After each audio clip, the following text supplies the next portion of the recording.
Okay. بسم الله الرحمن الرحيم الحمد لله رب العالمين الصلاة والسلام على سيد الأنبياء والمرسلين اللهم علمنا ما ينفعنا وانفعنا بما تعلمنا وزدنا بفضلك علما وتعليما إنك على كل شيء قدير. Okay, so they are rebuilding the Kaaba, and it says now a ship belonging to a Greek merchant, right, Byzantine, had been cast ashore at Jeddah, okay, it used to be called Jeddah, and become a total wreck. They took its timbers and got them ready to roof the Kaaba. So we have to understand, compare two countries, England and Arabia, right? They're very different. So England, they used to say that a squirrel could jump, hop its way from one end of England to the other without touching the ground because there were so many trees, right? It was just a wood, just like an island covered in woods, covered in trees, right? So what did we do in England in the during the time of the Great Britain and all those things in the past of the last 500 years is cut all the trees down. So that's what they did, right? Cut all the trees down because they need it for farming, they need it for timber to make ships, right? So that's a country where you have a lot of wood. Okay, here in Malaysia where I am, lots of wood, right? In Arabia, there is not a lot of wood, right? It's not a place of lots of trees, right? We're not talking about the Levant, we're not talking about Iraq. It's like there isn't a lot of wood, right? So you notice like, oh, you know, here's some wood from the ship, right? We can use this for the Kaaba. They took its timbers and got them ready to roof the Kaaba. It happened that in Mecca there was a Copt who was a carpenter, so everything they needed was ready at hand. Now, a snake used to come out of a well in which sacrifices were thrown and sun itself every day on the wall of the Kaaba. It was an object of terror because whenever anyone came near it, it raised its head and made a rustling noise and opened its mouth. So they were terrified of it. While it was thus sunning itself one day, God sent a bird which seized it and flew off with it. Thereupon Quraysh said, now we may hope that God is pleased with what we propose to do. So notice again, they're taking an omen. The fact that Allah subhanahu wa ta'ala has sent a bird to take away the snake is an omen. Right? So they have this idea of omens, soothsayers, etc. These are sources of revelation for them. When they had decided to pull it down and rebuild it, Abu Wahb ibn Amir ibn Adib ibn Abdi ibn Imran al-Makhzumi got up and took a stone from the Kaaba, and it leapt out of his hand so that it returned to its place. So, okay, something's happening there. So he said, "O Quraysh, do not bring into this building ill-gotten gains, the hire of a harlot, nor money taken in usury, nor anything resulting from wrong or violence." Right? People ascribe this saying to Al-Walid ibn Mughira ibn Abdullah ibn Umar ibn Makhzum as well. So these kind of things. So notice again, what are their values? They have a concept of morality. The idea of morality is there. They are doing haram things, right? A harlot is a prostitute, right? They know that riba is haram. They know that you can't steal money, you can't these things, but it's all happening, right? So there are people basically, all these things are happening, but they just see that as something bad. So it's a society where there's a knowledge of good and bad, but bad is just done and and a certain thing is saved from certain things, right? Like if you can imagine in our Western culture, certain things like, oh, don't say that in front of the kids, right? So that's not like everybody's doing these things, but we don't say that in front of the kids because we're going to try and protect their innocence, right? So something that, etc. Right? People ascribe this saying to, etc. So Abdullah ibn Abu Najih al-Makki, right? He's a key narrator that comes up a lot, by the way, Najih. Um, he told me that he was told on the authority of Abdullah ibn Safwan ibn Umayyah ibn Khalaf ibn Wahb ibn Hudhafa ibn Jumah ibn Ammar ibn Husais ibn Ka'b ibn U'ay that he saw a son of Ja'da ibn Hubayra ibn Abu Wahb ibn Amr circumambulating the Kaaba doing tawaf. When he inquired about him, he was told told who he was. Abdullah ibn Safwan said, "It was the grandfather of this man, meaning Abu Wahab, who took the stone from the Kaaba while Quraysh decided to demolish it, and it sprang from his hand and returned to its place.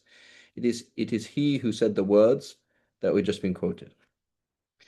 Anyway, okay.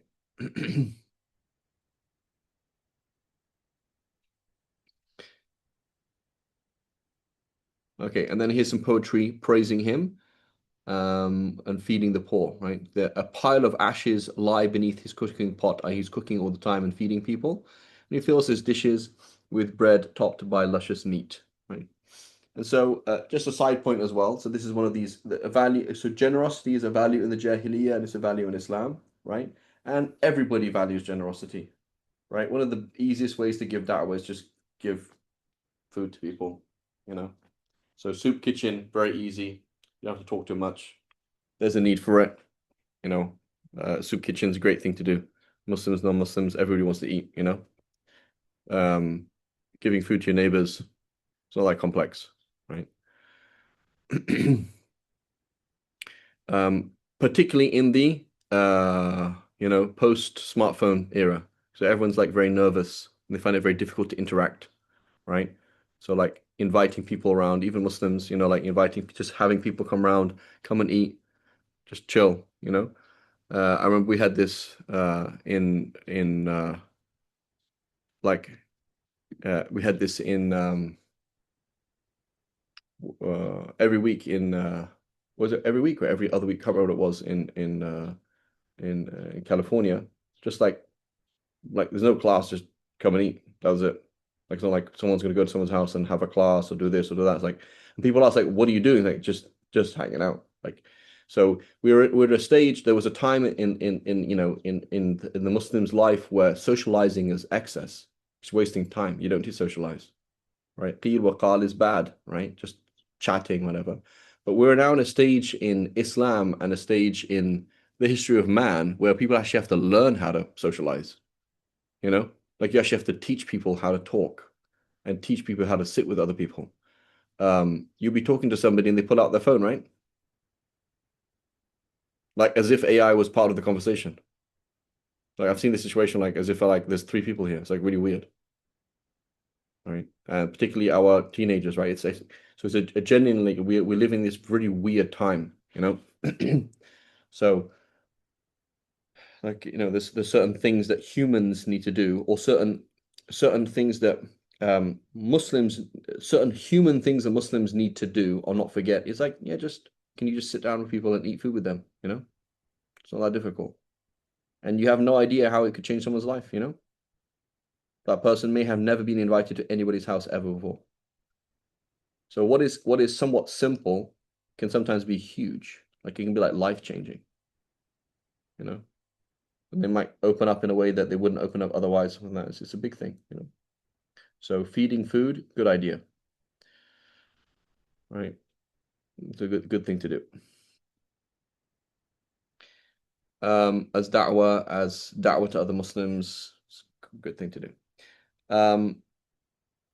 Then Quraysh divided the work among them. The section near the door was assigned to Bani Abd Manaf and Zuhra. The space between the black stone and the southern corner to Bani Makhzum and the Qurayshite tribes which were attached to them. The back of the Kaaba to Bani Jumah and Saham and the two sons of Amr ibn Husays ibn Ka'b and Lu'ay, and the side of the Hijr Ismail, that the semicircle to Bani Abd ibn Qusay and Bani Asad ibn Abdul ibn al-Uzza ibn Qusay. I don't think it's al-Uzza, I think it's Abdul Uzza. Asad ibn Abdul Uzza ibn Qusay and to Bani Adi ibn Ka'b ibn Lu'ay, which is what's called the Hatim. People were afraid to demolish the Kaaba and withdrew in awe from it. Al-Walid ibn Mughira said, I will begin the demolition. So he took a pickaxe, went up to it, and saying, "Oh God, do not be afraid." It's quite interesting, right? Like, um, like the way he's talking to Allah, don't be afraid. Like, oh God, we intend only what is best. Like you're talking to somebody who's it's almost like you're taking someone to the dentist. It's okay. I just want to look at your teeth. It's not going to hurt. So it's kind of very interesting.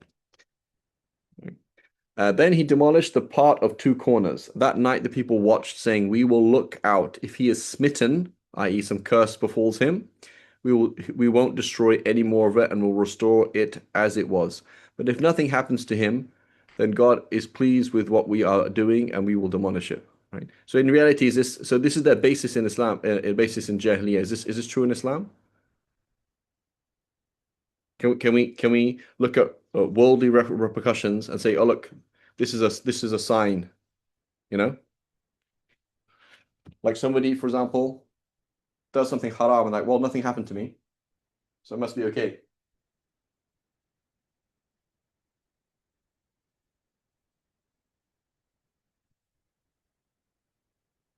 Is that true?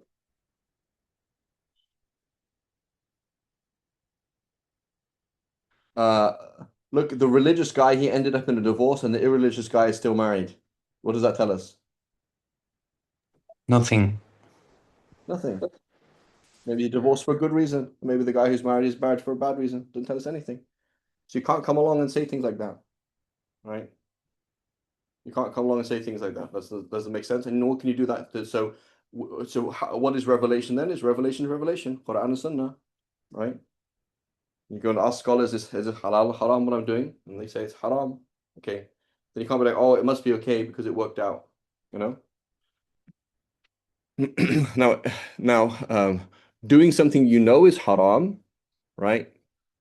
Or doing something you had a 50-50 intention and Allah teaches you something, that's something else, right? So I'll give you an example, example like this. Okay, this happened to me personally. Um, I was reading a book of fiqh, okay, by Ibn Hajar al-Haytami. Ibn Hajar al-Haytami, one of the great fuqaha. And in my head, I was criticizing the book and I was looking down on the book and I was like, this book is silly. What he's saying is stupid in my head. Like it doesn't make any sense. It's just kind of like illogical. So within a few seconds, I was throwing up.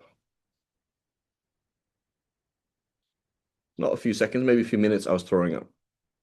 So is it logical for me to connect the two things? Yes. Why? Because I was throwing up? No, because it's haram to begin with. You cannot have disdain towards scholars. You can disagree with scholars, but you can't have disdain, right? So there's a difference between I was doing something haram and then Allah punished me and I connect the two dots versus I was doing something and then I was punished by Allah. So therefore what I was doing was haram. Or I wasn't punished, therefore what I was doing is halal. That's not true, right? Like you, for example, somebody decides to adopt an orphan, right? And then it gets really bad. Like it results in a divorce, right? It results in you getting cancer.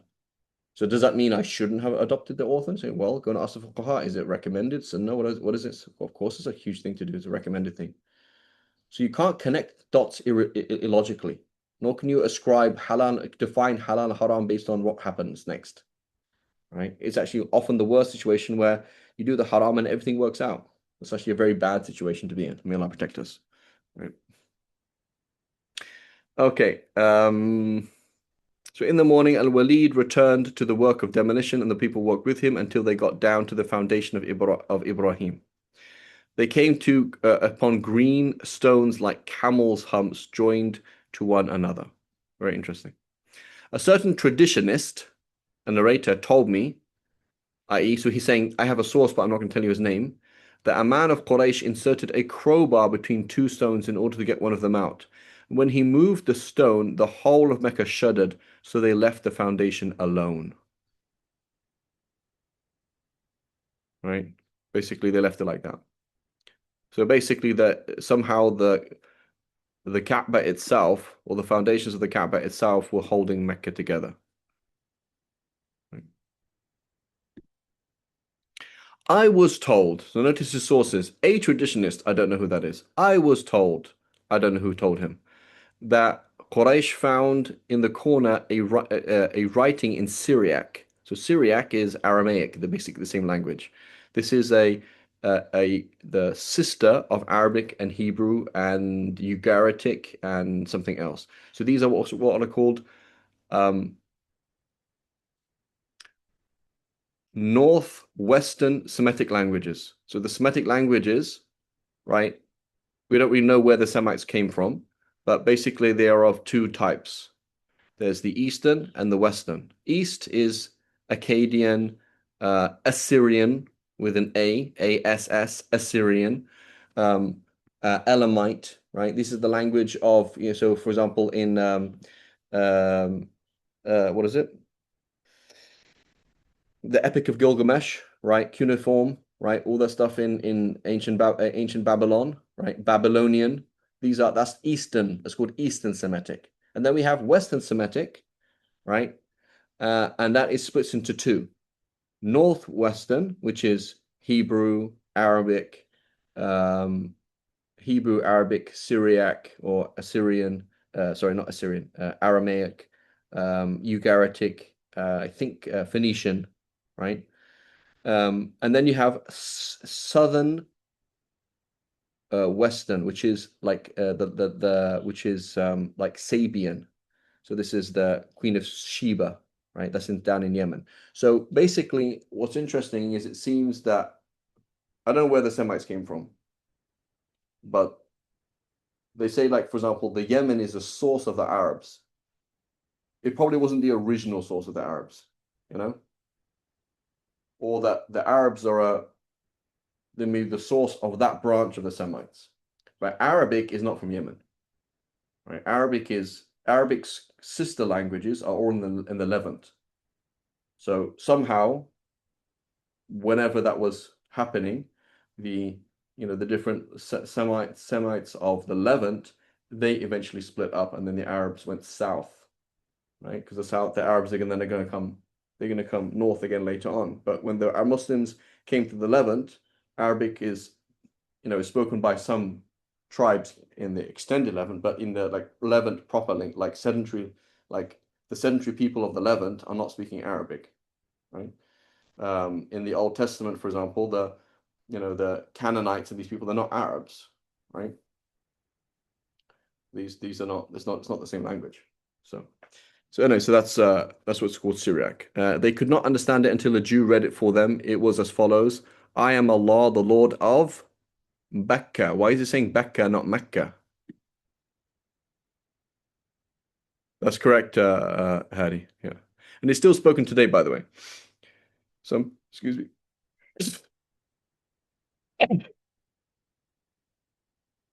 Some people, some Christians, some in Iraq and Syria, they still speak it, but it's kind of like super changed. But it's they call it the Chaldean or Chaldean. Um, these people, they still speak it, so they have their own kind of like these like Christian remnants of the past. They still speak these Christian Arabs, basically, or Christian Semites. I don't know what you want to call them, that still speak those languages. So the Passion of Christ, that film, if anybody's watched it, that's in kind of a reconstruction of Syriac slash Aramaic. It's very similar to Arabic, very, very similar. Like you can kind of understand, right? Like, correct me, Sheikh Muhammad. Can do hjälpa me? Is that correct? Am I saying it right? Yeah. So what did I ask him, guys? Can do hjälpa me? What did I ask him? Sheikh Yaqub Hadi.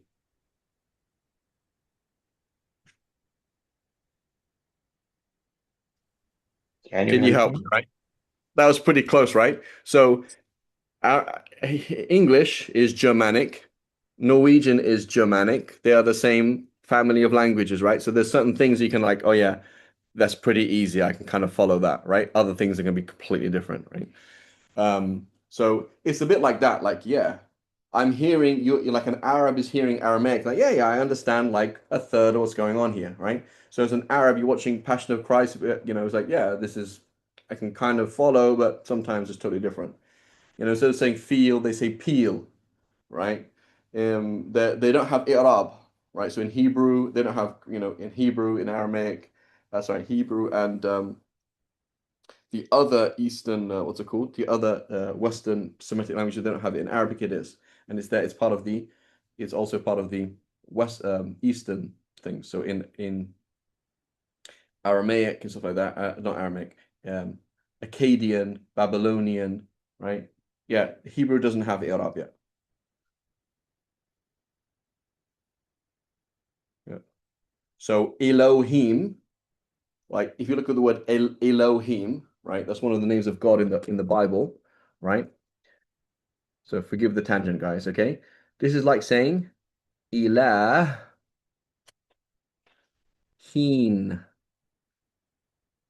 So what happens is they have M endings instead of N and endings, okay? And then everything, like in Ammiya and spoken Arabic, everything ends in "een." Even if you don't say Muslimun, Muslimin, you just say Muslimin. So they don't have broken plural in Hebrew, and everything is just one state. So it's just "een," right? So Elohim means the gods, but it's one of the names of Allah, right? Like Aratz, right? Newspaper. How's it? Like this? Aratz. This is how it is, right? So Ha means L, and Aratz means what? Aratz, right? It means Ard, right? Al Ard, the land, right? Haaretz, the Israeli newspaper, right? So that's the same word, Aratz. Like they're just pronouncing the dad in a funny way. So it's Arad, right? So that's where they kind of lost the dad. The dad's become a kind of funny zay, right? But it's the same word. Like so there's things like okay, hal, but it's like Beit Din is a court. Beit Din, house of justice. Yeah, court, right? Like a lot of the words like pretty similar. You know, you kind of understand Shalom Aleichem, right? Assalamu alaikum. So yeah, same, right? Shalom, salam, right? Aleichem. So ka becomes ha, right? So it's pretty easy to read Hebrew. Like if you wrote it out in Arabic, you could kind of follow, you know? If you wrote out just like if you're reading ingredients in Norwegian or in I don't know or in German or in Dutch, you'd be like, yeah, I kind of get half what's going on here, right? It's pretty similar. And then other things you just be totally lost, right? So it's a very similar language. One of the Sahaba, he learned Syriac in like 17 days. It's like, well, how is that possible? That's like me and you learning. Is it easier for me to learn Norwegian or me to learn Chinese? It's like, come on, Norwegian, right? Because there can be so many words that are the same, right? How do you say cow in Norwegian, Muhammad? Q. Ku? Yeah. Yeah, so it's the same word, right? It's just pronounced differently, right? How do you say sheep? I forgot. It's been a Okay, while, 6 years out how, of Norway. how do you say dog? Hund. Hund. Like, yeah, that's Scottish, right? That he's basically a Scottish hund. Hey, where's my hund? Right? That's the same. It sounds the same as Scottish. So it's just an accent difference. Half of it is like so. It'd be really easy to learn Norwegian, right? Let's do it, Hadi. Yeah, competition, 17 days. Have a conversation in Norwegian. No joke. But like, so one of the Sahaba, he learned Aramaic slash Syriac in like 17 days because it's so close, right? How do you speak Punjabi?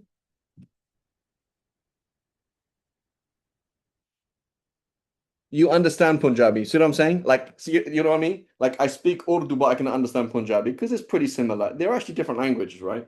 One is, Urdu it is a different language, but it's like there's enough constructs that I'm sure when you get down to it's quite different, but you could pick it up pretty quickly, right?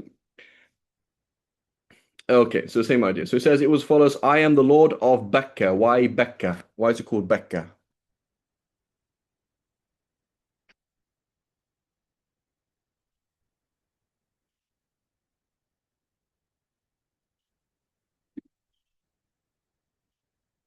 That's its old name. So in the Bible, it is referred to as Becca, not as Mecca. In the Quran, it is referred to as Becca, not as Mecca. We call it Mecca, right? Like Bombay, right? What's the actual word for Bombay? It's not called Bombay, it's called Mumbai, right? You see that? So the same issue. It's labial from the lips, right? So it's just shifted, okay? It's called Becca, it's not called Mecca, okay?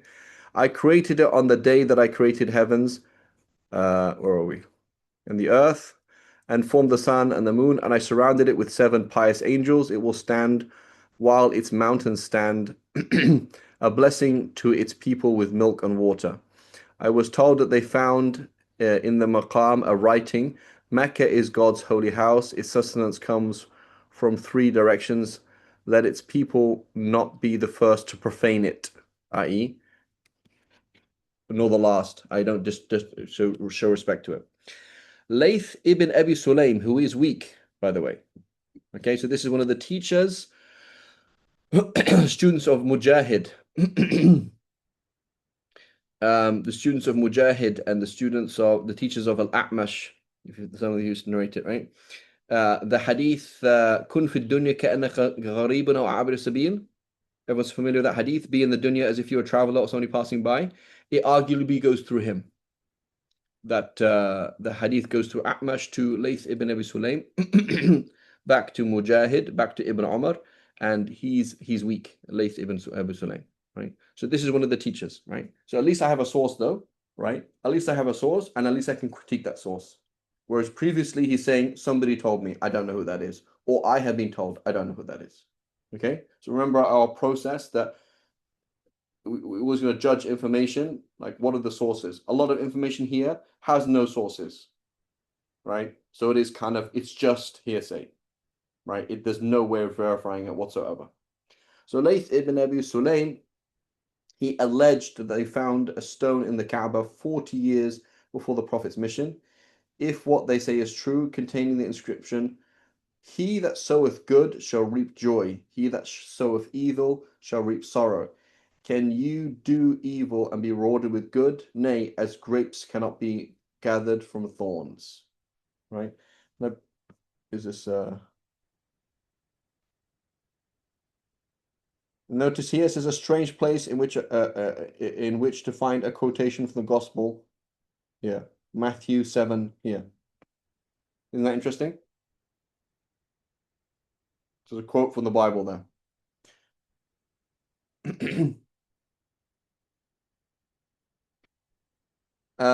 Something I've shared with some of you before is we will find quotes from the early Muslims that are from the Bible, i.e., directly from the Bible, right? You can find them in the Bible that we have today and other things, but the language is very different. Like the style of Sayyidina Isa is different to the Quran and is different to the style of Prophet Muhammad Sallallahu Alaihi Wasallam, the way that they speak. Okay, it's different. Okay, so they'll see, for example, okay, in the Bible it says this, like the language is different. It's like there's a noticeable style, right? Somebody could do a linguistic AI analysis, like find quotes of Jesus in his Muslim texts, and just see the style, language, sentence structure, etc. And you'll notice it's kind of different. It's not the same.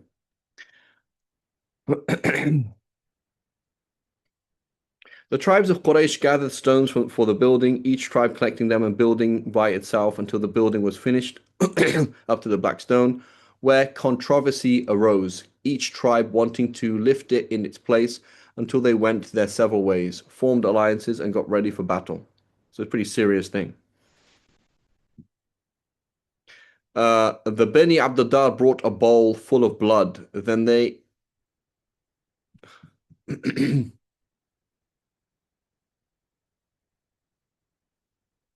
was something called Red Bible with just Isa quotes. Interesting. Yeah. So the Red Bible is to the Bible what the Hadith is to the Sira. Does that make sense?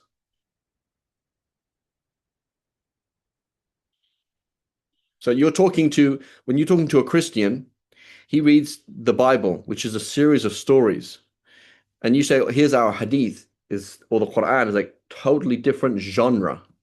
You know what I'm saying? It's a different genre. So that's why reading the Sira is quite useful for a convert or somebody who's interested in Islam, because like, what's the story that you're talking about? You know what I'm saying? Because I read a story and this is another story, but it's not so um, it's not the same, not the same kind of thing. Okay, so Bani Abd brought a bowl full of blood. Then they and Bani Adi ibn Ka'b ibn Lu'ay pledged themselves unto death and thrust their hands into the blood. For this reason, they called the blood lickers. So was the state of affairs for 4 or 5 nights, and the Quraysh gathered in the mosque. It's called the masjid here, interestingly, and took counsel and were equally divided on the question. A traditionist, notice again, unknown source, alleged that Abu Umayyah ibn Mughira ibn Abdullah ibn Umar ibn Makhzum was at the time the oldest man of Quraysh, urged them to make the first man to enter the gate. So again, here's this quote. You're teaching your kids, oh, and they were all going to have a fight. And then they said this, right? So is it true that, right? Is it true the whole story about, Al Amin, the whole story that the Prophet ﷺ walked in and he was there and he was the first person to walk through the gate and he's the umpire and he's the one who put the black stone in place? Allahu Alam. Maybe, maybe not. Because what's our source for it? A tradition. So here we are in the 2nd century Hijri, listening to Muhammad ibn Ishaq speak. Okay, and he says somebody told him that Abu Umayyah ibn Mughira ibn Abdullah ibn Amr was like, okay, what's his? So I don't know what your source is, and I don't know what his source is. So all of it is somewhat questionable. That's all, right? So I'm not saying it's false. I'm just saying it's min bab al hadith al da'if, right? And then we remind ourselves someone's going to come along and say we should only read Sahih Sira. No, why would you do that? Well, you just said it's weak. So I know, but I didn't say it's false. And I didn't say it was useless. And here, this is Muhammad ibn Ishaq. Everybody respects this. Imam Ahmad, as we remind ourselves, was asked, what do you think about Muhammad ibn Ishaq? He said, yeah, he says, for these kind of things, he's fine. Meaning, if you're talking in the genre of stories, yeah, it's fine. Not a problem. But if you want halal haram, no. Right? So remember, we have these two different approaches. Stories, du'as, general encouragement, even tafsir, Sira, battles, lists of names, miracles, right? Stories of the prophets of the past, right? That's one genre. And there's another genre which is halal and haram. Oh, we need to have a sahih hadith by default for halal and haram, right? And then we have another genre which is aqaid, right? Point of belief. Oh, it needs to be mutawatir, it has to be fact. When we're talking about aqidah, that's fact, right? Iman and kufr is only based on fact. Okay? So this is the concept that we need to keep reminding ourselves of, right? We're not trying to say this is false and how bad is this book and this book is weak, but there's a methodology that some people do is understanding things as black and white. We have to get rid of the black and white thing. It's a spectrum of gray, white to gray to black. Spectrum. What kind of information are you looking for? What are you going to do with that information? It's just a story, fine, right? So they did so, and the first one to come was the apostle of God. When they saw him, they said, "This is the trustworthy one, Al-Amin. We are satisfied. This is Muhammad." When he came to them and they informed him of the matter, he said, "Give me a cloak." When it was brought to him, he took the black stone and put it inside, and said that each tribe should take hold of an end of the cloak, and they should lift it together. They did so. They did this so that when they got it into position, he himself placed his with his own hands, and then building went on as on above it. Quraysh used to call the apostle of God before revelation came to him the trustworthy one. And when they had finished the building, according to their desire, Az-Zubayr, right? The son of Abdul Muttalib. So, uh, said about the snake which made the Quraysh dread the building. There we go. We saw that thing there.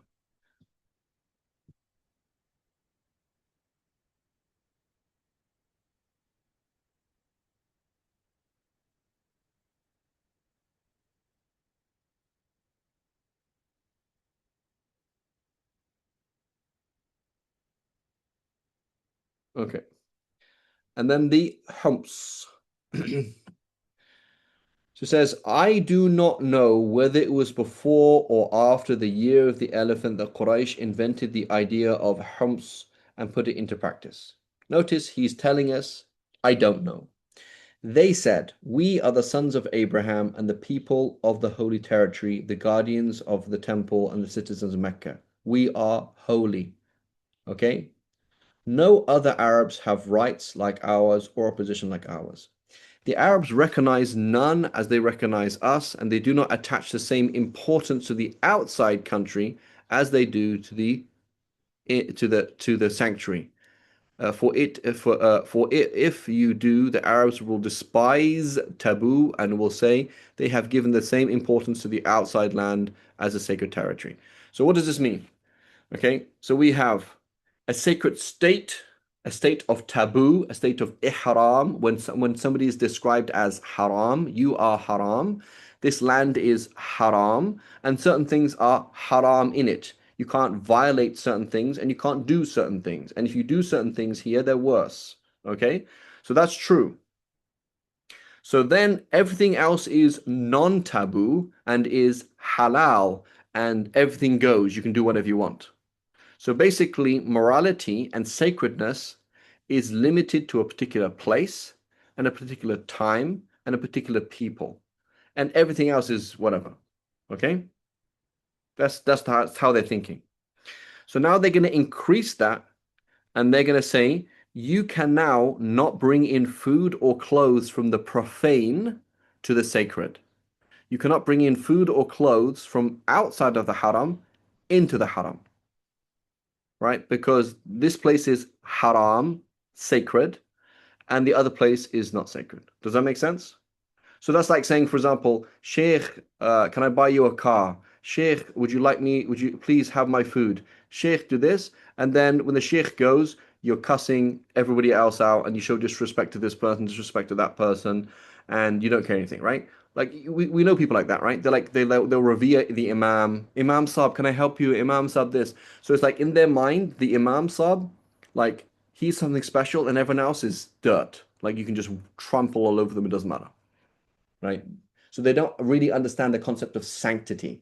So yes, there is sanctity in a religious figure, but that doesn't mean there's no sanctity in a non-religious figure, right?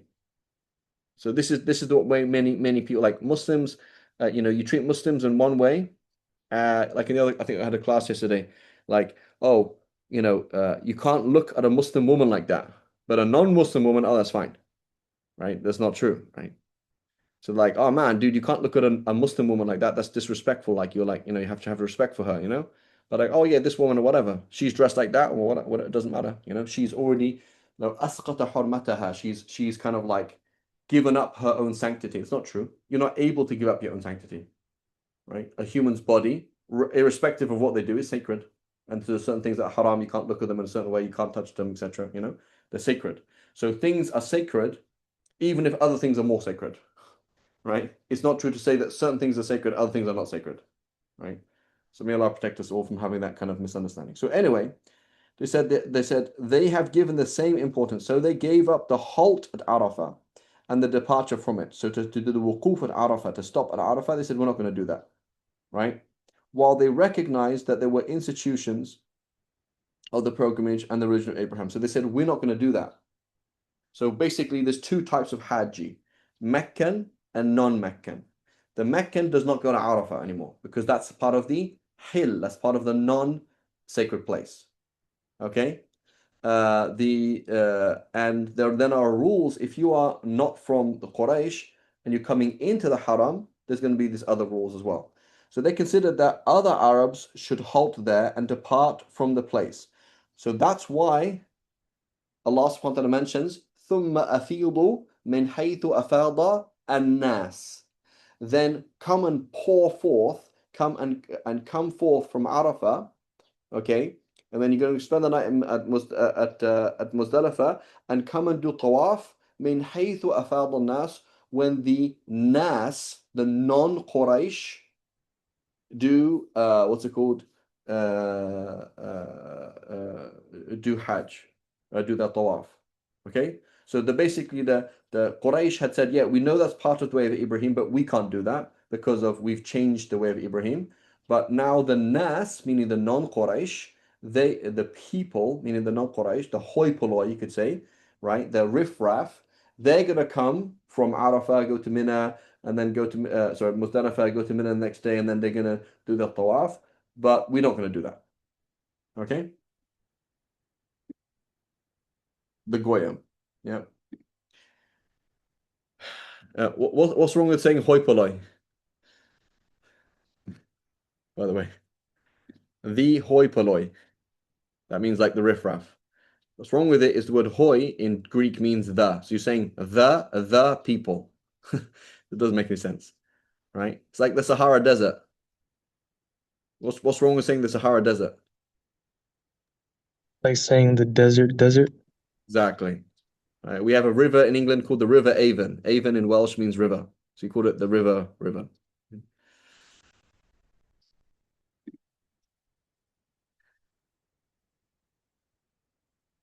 Okay.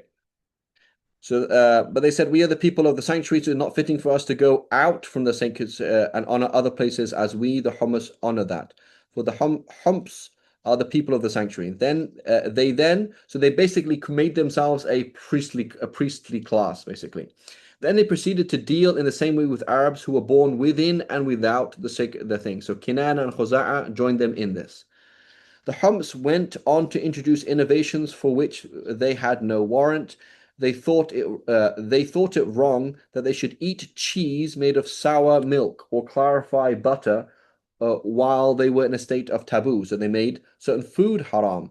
They will not enter tents of camel hair or seek shelter from the sun except in leather tents while they were in this state. So this is expensive versus cheap.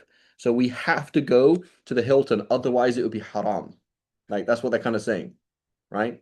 So like imagine this, for example, like, okay, oh Sheikh, come in my um are you gonna pick the Sheikh up from the airport in a car like that? No, you have to buy this cool car. So then, well, you can't get a nice car, so you have to steal one. So we're gonna steal a car to make it as a way of respecting the Sheikh, It's like, bro, serious problems, right? They would not enter tents of camel hair nor seek shelter from the sun, except in leather tents while they were in this state. Again, Muslims will do the same thing, right? They have all these things like, oh, because you're not wearing hijab, you shouldn't pray. Because you have a girlfriend, you shouldn't fast. That doesn't make sense, does it? So you make all these things in your mind, all these weird systems, right? When they went further and refused to allow those outside the haram to bring food in with them when they came to the greater or little pilgrimage. Nor could they circumambulate the house except in garments, clothes of the hums. You're bringing najas clothes and najas food in. It's not sacred. If they had no garments, they had to go around naked. So this whole thing started. This whole thing started, which is you got to, at the time of the Prophet, some people doing tawaf and naked. If any man or woman felt scruples when they had no hummus garments, then they could go around in their ordinary clothes, but they had to throw them away afterwards so that neither they nor anybody else could make use of them. And you have to understand, clothes were expensive, right? So the Arabs called these clothes the cast-off. They imposed all these restrictions on the Arabs who accepted them and halted at Arafah, hastened from it, right? And circulated the house naked. The men at least went naked while the women laid aside all their clothes except a shift wide open front and back. So basically it's like covering from the sides. An Arab woman who was going around the Kaaba thus said, today some or all of it can be seen, but what can be seen, I do not make common property. Right? So she's like this part, like, hey, this is the situation I'm in. I have to show my private parts, but nobody can touch them. Right? So this just shows what's happening, right? So you can see how these things develop, right? We've spoken about this with the Aztecs before, right? So you can just imagine, how did the Aztecs get to human sacrifice? It's like this. God wants you to feed the poor, so sacrifice animals, right? And then that's not enough of a sacrifice. You have to start sacrificing humans, right? So you change the deen, and the deen becomes this weird thing, right? Becomes this weird thing. So this is the concept of bid'ah, ladies and gentlemen, right? Is that like fundamental? You've made halal the haram and haram the halal. That's the concept of bid'ah, right? And does it exist? Is there such thing as bid'ah? Yeah, you will find people who make halal haram and haram halal. That's true. But as opposed to other things like something that is generally recommended in the Sharia, right? I remember in England it was like the 11th of the month or the 10th of the month. You would go to a masjid and they would always feed you food. There was some kind of like Naqshbandi thing. It's like, oh, that's a bid'ah, you can't do that. So, I mean, feeding food is not recommended. So when you do it every 11th of the month, it doesn't make it haram, So as opposed to changing the deen, you've now made something that was no longer, it was not part of the deen and is now part of the deen. Or something was halal and now it's haram. Or something is haram and now it's halal. This is the concept of bid'ah. Okay. Okay, I gotta stop here, inshallah ta'ala. وصلى الله على سيدنا محمد وعلى آله وصحبه وسلم. سبحانك اللهم وبحمدك أشهد أن لا إله إلا أنت نستغفرك ونتوب إليك.